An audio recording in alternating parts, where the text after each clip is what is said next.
Welcome to Sputnik, orbiting the world with me, George Galloway. And me, Gayatri. Borno province in Nigeria is a far-off land of which we know little, not least because what happens there is of virtually no importance to the Western media and the political class it echoes. In the same week that 17 people died in terrorist outrages in Paris, 2,000 people died in another terrorist outrage in Borno. No hashtags for them, indeed virtually no coverage of any kind at all. Last year there was a brief flurry of concern about the victims of Boko Haram, and for a couple of weeks everyone from Michelle Obama in the White House to Salma Hayek on Hollywood's red carpet held up these placards showing #BringBackOurGirls. But it didn't last long. The caravan moved on and the 276 girls never came back. Boko Haram, literally books are forbidden, is a savage group of throat cutters who, whilst drowning every Islamic principle in blood, have recently declared their allegiance to the so-called caliph hidden away in the Iraqi desert. The Nigerian state seems incapable of defeating them, so much so that the president, the inaptly named Goodluck Jonathan, managed to make a statement denouncing events in Paris and completely failing to mention the thousands slaughtered in his own country in the same week. Helping us to make sense of it all is Ini Dele-Adedeji of the London School of Oriental and African Studies. Welcome to the Sputnik. Can we begin by trying to place Boko Haram on some kind of spectrum? Who are they? What are they? Are they Islamists? Are they terrorists? Are they both? I think they could be defined as being both, although they would consider themselves obviously to be something different. If you ask them to define themselves, they'd probably say they are doing the work of God. But to those who are familiar and who've been targets of their attacks and who have felt their vengeance, they would say otherwise. I personally would say that they are Islamist terrorists who would like to carve out their own part of northern Nigeria in order to make it an Islamic caliphate. Well, they're carving it out in blood, aren't they? In sectarian blood. They are singling out Christian people and massacring them, destroying places of worship, neither of which is remotely permitted by the Islamic religion. Indeed. So is there no cleric in Nigeria to be found to make a fatwa to excommunicate these people, or are people accepting that they are acting in the name of Islam? I think you'll find that most people do not accept that they are acting on behalf of Muslims or in the name of true Islam. I know of a number of Islamic clerics in northern Nigeria who have come out at the risk of their own lives and the safety of their families to say that what the sect is doing, that says Boko Haram, is not Islamic at all and is not allowed in any of the Islamic scriptures at all. And many of them have either been killed or been targeted for assassination. Only just recently, in the middle of last year, during the fasting period, a popular cleric in northern Nigeria, Shika Dahiru Bochi, who spoke out on numerous occasions against these bloodthirsty people, was attacked, and many of the people who had gathered to listen to his Ramadan tafsir were killed, actually. So it's a case where Boko Haram have alienated themselves from the communities in which they began and have alienated all rational Nigerians. And I think you'll find even within their own ranks, from what I've been told, there are members who have become disenchanted and disillusioned with whatever it is that their aims and objectives are, and would like to drop their weapons if they could safely do so, and if perhaps the government reaches out to them to try to... Are they a local stroke national problem, or are they part of an international? They've recently declared that Borno, at least, will be a part of the Islamic State, the Caliphate, declared by a self-appointed individual in Mosul, in Iraq. Iraq is a long way from Nigeria. How credible is that claim that they are a part of an international?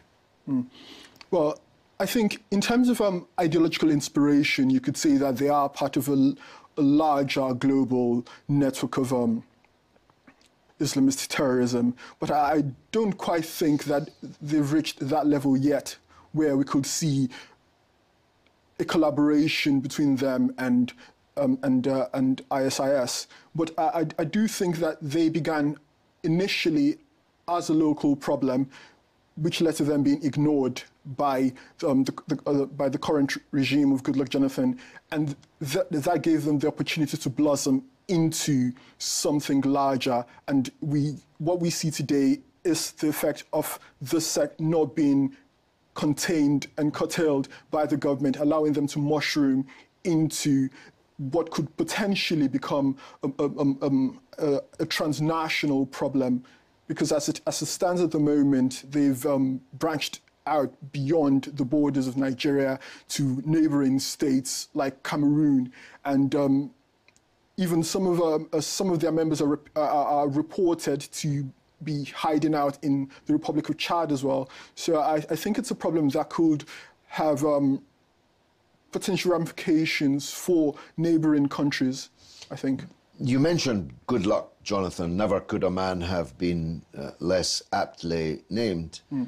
He managed not just to ignore them, but to do so at the very time he was condemning far, far smaller outrages in Paris. What's that about? I think, if anything, it just reflects the value of the average Nigerian life to Goodluck Jonathan's government, especially the lives of impoverished Nigerians in parts of the country where no one really cares for them or what they do or what happens to them. And I think that's sort of what we are seeing.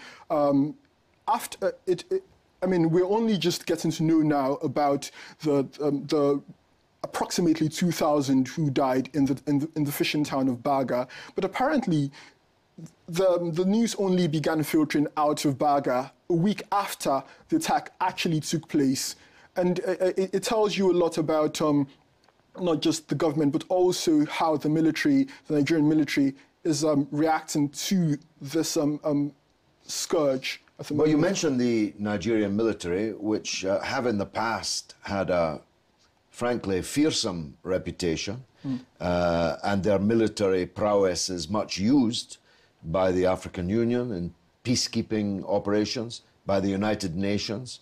How come they're performing so pitifully against this gang? It's quite interesting to notice the decline in the military prowess, as it were, of the Nigerian army. I mean, close to a decade ago, Nigeria used to be considered the big brother to all the other African nations. When there was crisis in Liberia, Sierra Leone, the Congo, Nigeria was always the first to send out troops. Nigeria always contributed the highest amount of manpower to joint peacekeeping forces on the continent. But as it stands now, our military does not seem to have the ability to put a lid on what's going on in northeastern Nigeria, allowing Boko Haram to continue to take over more towns and potentially cities if they're not stopped. I read that last year, 27 people per day died to Boko Haram-related violence. That accumulates to almost 10,000 last year.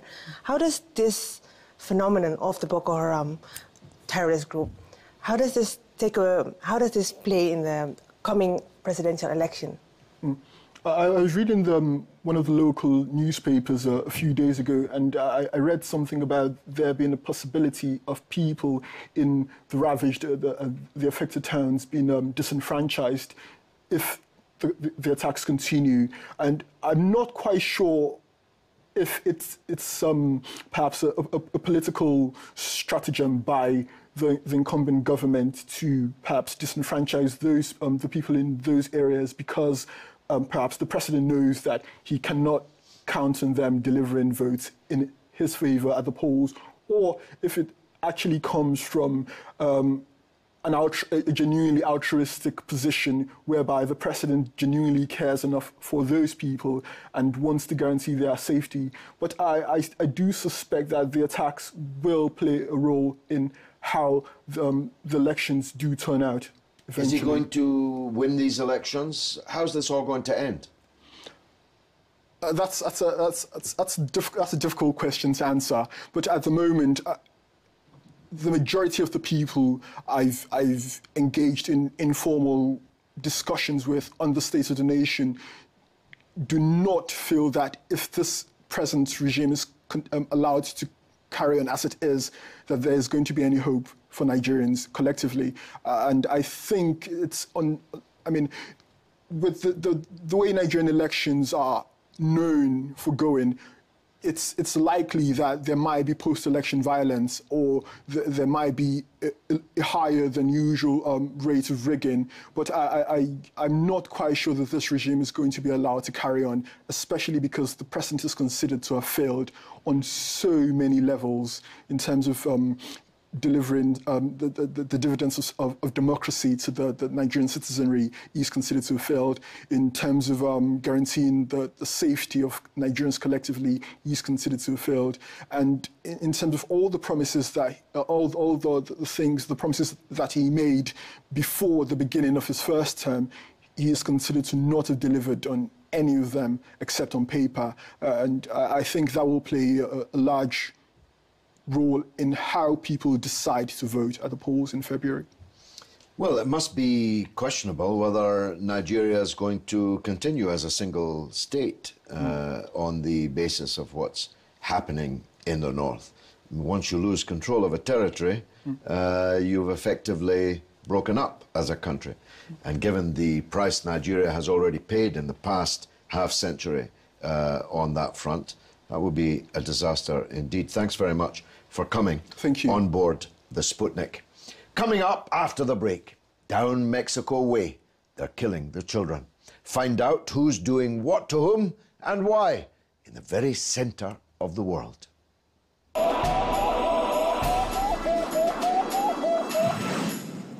Welcome back to Sputnik. The world has become inured to massacres in Mexico, where people are murdered in their hundreds, usually connected to the raging drug traffic across the country's border with the United States, where there's a voracious hunger for junk of every kind. 4 months ago, on September 26, 43 students from the rural college on their way to a protest in the town of Iguala were kidnapped, murdered and buried in shallow graves. The local mayor, José Luis Abarca Velázquez, and his wife, Maria de los Angeles Pineda Villa, are claimed to have masterminded the abduction and killing. The events caused social unrest, nationwide protests, international condemnation, and is arguably the biggest political and security scandal the Mexican presidency has ever faced. Mexicans, in their great majority, are finally saying enough is enough when it comes to the rotten, corrupt political class which has misruled the country for decades. The London Mexico Solidarity Group is active in Britain, and I'm glad they join us now on board the Sputnik. Claudio, Garcia, Ehrenfeld and Denise Drake. Welcome to the Sputnik. I want to ask a general question first. Where does the criminal class end and the political class begin in Mexico? Or are they one and the same? Well, I think that is the question that most Mexicans are trying to answer now. There is not a clear line for the general public between criminal organizations and the Mexican government. And the Ayotzinapa case proves that the drug cartels and the Mexican government are simply implicated in every single, at every single level of the government. Both these people, the mayor and his wife, are actively collaborating with drug cartels. To the date, they haven't been convicted for the Ayotzinapa case. They have been convicted for some other reasons, but not because of that. At the same time, they have been protected by the Mexican government. At least Why did the Mexican government do that? Yes, at least 6 months ago, the Mexican government knew that Abarca was a part of a drug cartel organization, and they didn't do anything to stop it. On the other hand, recently, it was released by Hernandez, a famous journalist in Mexico, that the military and the federal police were tracking down the students with a C4 communication system, which means that, you know, the federal government, the army, the federal police, the municipal police, the mayor, all the levels of the government are involved in this crime, and that it could have been avoided. What danger were these students to these criminals? That is a question I cannot answer. I think these students are politically active, but it is unthinkable that in the 21st century, these kind of political crimes are still being going on. So I think we don't have an answer yet to that. Yeah, I mean, it's like something from the 1970s, 1980s, when the death squads were roaming around many parts of Latin America. The idea that they could get away with a crime like this is what baffles me. Denise? Well, and just to mention about the students in the 70s and the 60s, the students were raising funds to go to a protest in Mexico City, which was to commemorate the October 2nd, 1968 massacre of students. Coincided with the Olympics. The Olympic Games, yes. When huge numbers of students were gunned down. But in those days, these kind of things were possible for regimes. They got away with it. 5 decades later, the same political system is still in place. But as Claudio says, in the 21st century, it's impossible to imagine that such a story will not traverse the world. I'm presuming that it's a big issue in Latin America. It is a really big issue. Unlike some other Latin American countries, Mexico has not had trials of justice, say like in Guatemala, where the society is able to convict the military or the government in this kind of crimes. Well, and just to add, these kind of crimes will continue to occur until the people rise up and say, we've had enough. And that's exactly what the Zapatistas are doing in Chiapas. And the students that were disappeared were born out of that same tradition. The school, Ayotzinapa, was one of the rural schools that was established after the Mexican Revolution. And it was established to help small farmers and their families and their children to learn to read, to write, to better farm, or to have or to pursue opportunities in the city. And that is what is so threatening, is people making decisions about their own lives and demanding autonomy. You mentioned the Chiapas a couple of times. Tell us, enlighten us a bit about it. Well, Chiapas, and for people who don't know, in Chiapas, there is a movement called the Zapatistas. And the Zapatistas broke onto the world stage, onto public light in 1994 on the dawn of NAFTA, when the US and Mexico and Canada signed that free trade agreement. On midnight, January 1st, 10,000 Zapatista soldiers flooded out of the mountains, the canyons, the jungles of Chiapas, and took over 7 different towns. And they said, yeah, basta, enough is enough. They wore they wore ski masks or they had bandanas, kerchiefs across their face, and they said, "We are the voiceless, we are the faceless. You haven't heard us for 500 years, but that is over because this is not going to happen. We've been resisting since the Europeans came 500 years ago. You haven't killed us yet. We're still here, and we want out of this system. That NAFTA and free trade is not going to bring Mexico into the first world. First world, ha, ha, ha, was one of their slogans. So they're all indigenous mostly? They are people of Mayan descent. There are people of mixed heritage who have chosen to join them, but by and large it's an indigenous movement. They are fighting for the lands and the territories that belong to their ancestors for millennium. And how is the government responding to them? Oh, with repression and crackdowns, but they will just keep fighting. I mean, their strength is they never surrender, they will not be co-opted, and they never give up.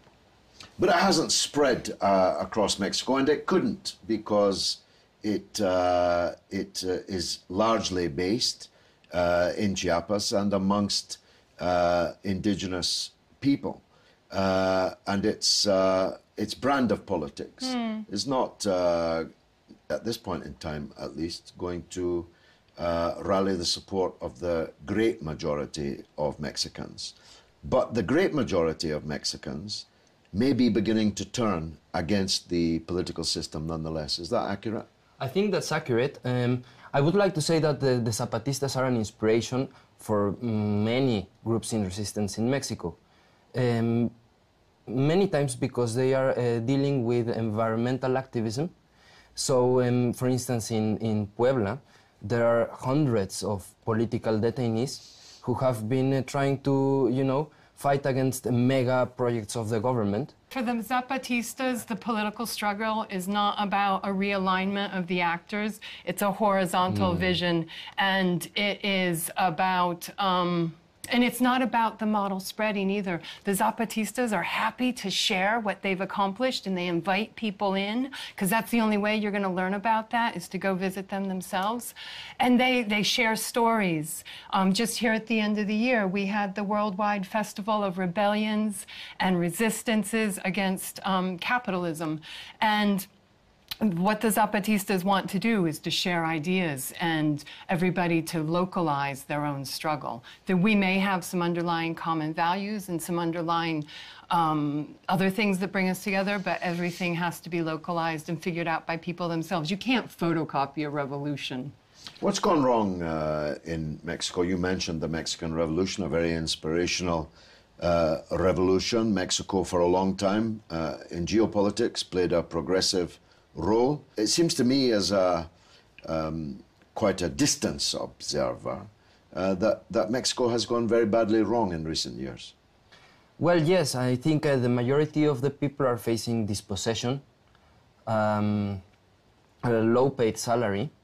If you look at the model that the Mexican government is advertising, well, it's basically one form of slavery where you get paid nothing, and you work for hours and hours a day for a CEO or something like that. On the other hand, the democracy in Mexico is at bias, and I think the Zapatistas are an inspiration for many Mexicans in that regards as well, in the sense that there is not a single party that Mexicans can trust. So the question now is if... That's true in many countries, including this one. I guess that's right, but the question is different once the politicians start kidnapping students. Sure. So I think now people are starting to recognize why there was a campaign like La Otra Campaña. La Otra Campaña was a campaign asking people not to vote. Nowadays, you have the activist Javier Sicilia asking exactly the same question. Do not vote. Because giving your vote to a political party is basically supporting a criminal organization. What a pity. Well, look, the best of luck to the London-Mexico Solidarity Group. If there's anything that we can do to help you, we're happy to do so. Thanks for coming on the Sputnik. And now it's your turn to tell us what you think through the portals of social media. What's rattling, Gayatri? Well, whatever happened to the 276 girls that were kidnapped by Boko Haram? Mark Desai answers, it backfired the moment that Michelle Obama tweeted that bring back our girls selfie, and then it got rocked, swept along with the MH17 preliminary report. No, I think that the Goodluck Jonathan mishandled it badly. He could either have fought or negotiated. In the end, he did neither. On Mexico, we've got our very own Stacy from the Kaiser Report in Mexico at the moment, and she tweets that I am currently in Mexico, and every single local I've asked says the US-financed drug war needs to end, as it just kills too many. Mexico today is like the USA in the 20s, when prohibition led to violent mafia gangs and corrupt politicians. Well, if that's what our Stacey says, and she's in Mexico, who am I to argue? Well, that's all that we have for this week. Which, alas, means that's the end of the show. You can stay in touch with us on Twitter at RT_Sputnik, and on Facebook you can like us on Sputnik on Russia Today. It's goodbye from me, Gayatri. And from me, George Galloway. It's been marvellous.